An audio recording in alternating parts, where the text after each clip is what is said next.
अस्सलाम वालेकुम। अगर आपको चॉकलेट ब्राउनी पसंद है तो इस रेसिपी को स्किप मत कीजिएगा। बहुत ही इजी तरीके के साथ मैंने इसको रेसिपी को बनाया है और आप एक बार इसको बना लेंगे तो बार-बार घर में ही बनाएँगे, बाहर जाके खाने की ज़रूरत नहीं पड़ेगी। चलते हैं इस रेसिपी को बनाते हैं बिना टाइम वेस्ट किए।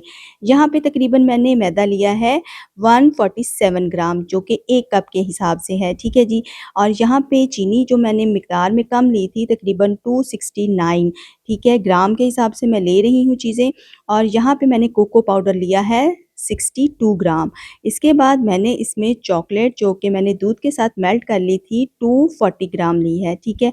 इसको भी मैंने आपके सामने सारी चीज़ों को बता दिया है। और यहाँ पे 60 पॉइंट जो है ना वो मैंने बेकिंग पाउडर लिया है तकरीबन 1 टेबलस्पून के हिसाब से ये बनता है। यहाँ पे जो ड्राई चीज़ें हैं उनको अच्छे तरीके से स्टीनर से गुज़ार लेते हैं, जिसमें मैंने डाला है कोको पाउडर और साथ में मैदा और साथ में मैंने ऐड किया है यहाँ पे बेकिंग पाउडर। इन तीनों चीज़ों को मैंने इसको स्टीनर से गुज़ार लेना है, इसके साथ ईज़ी हो जाता है। और यहाँ पे स्टीनर से गुज़ारने के बाद हम इसको रख देंगे साइड पे मिक्स करके, ठीक है। अच्छे तरीके से मिक्स करना है। उसके बाद हमने क्या करना है, अब हमने क्या करना है, यहाँ पे मैं ऐड कर रही हूँ 270 ग्राम ऑयल, ठीक है। आप बटर का भी इस्तेमाल कर सकते हैं। यहाँ पे मैंने ऑयल इस्तेमाल किया है और चीनी भी मैंने 260 के हिसाब से ही ऐड की है, कम ही इस्तेमाल की है। यहाँ पे दोनों चीज़ों को अच्छे तरीके से बीट कर लेंगे।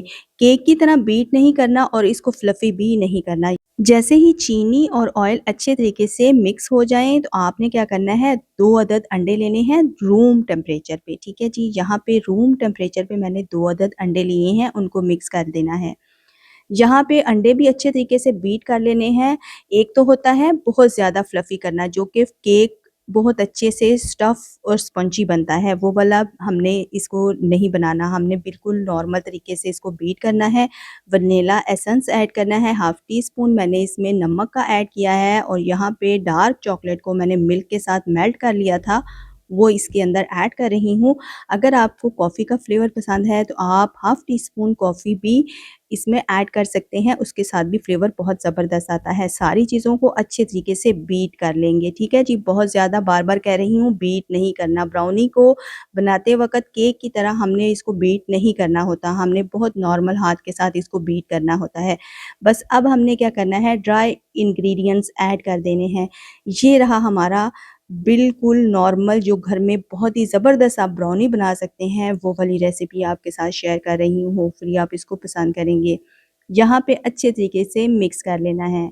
बस हमने इतना मिक्स करना है कि ड्राई इंग्रीडिएंट्स जो हैं वो बिल्कुल नज़र ना आएँ, सारी चीज़ें अच्छे तरीके से यकजां हो जाएँ, ठीक है जी। यहाँ पे हमने मिक्स कर ली हैं, आप देख सकते हैं ब्राउनी बन के रेडी हो गई है। अब हमने एक पैन लेना है जिसमें हमने ब्राउनीज़ बनानी है और हमने इसको थोड़ा-सा स्प्रे करना है, क्योंकि मेरे पास जो है ना वो क्या उसको कहते हैं, पेपर नहीं था मेरे पास, बटर पेपर सॉरी नहीं था, तो वो मैंने इसमें ऐड नहीं किया। यहाँ पे मैंने इसी तरीके से इसको ऐड कर रही हूँ। इंशाल्लाह होपफुली अच्छी ही बनेगी। तो जब अच्छी चीज़ बनती है तो मैं तभी आपके साथ उस रेसिपी को शेयर करती हूँ, अदरवाइज़ अगर मेरे से ख़राब हो जाए तो मैं वो रेसिपी कतई आपके साथ शेयर नहीं करती, क्योंकि बनाते वक़्त अक्सर चीज़ ख़राब हो ही जाती है। लेकिन ये वाली रेसिपी बहुत ही ज़बरदस्त बनी माशाल्लाह से, आप लोग चेक कर सकते हैं। मैंने 160 डिग्री पे इसको बेक किया था 35 मिनट के लिए। उसके बाद ठंडा होने देना है, ठंडा होने के बाद हमने इसकी कटिंग करनी है। माशाल्लाह से आप लुक चेक करें, बहुत ही ज़बरदस्त बनी और मुझे भी यकीन नहीं आ रहा था कि ये मैंने बनाई है।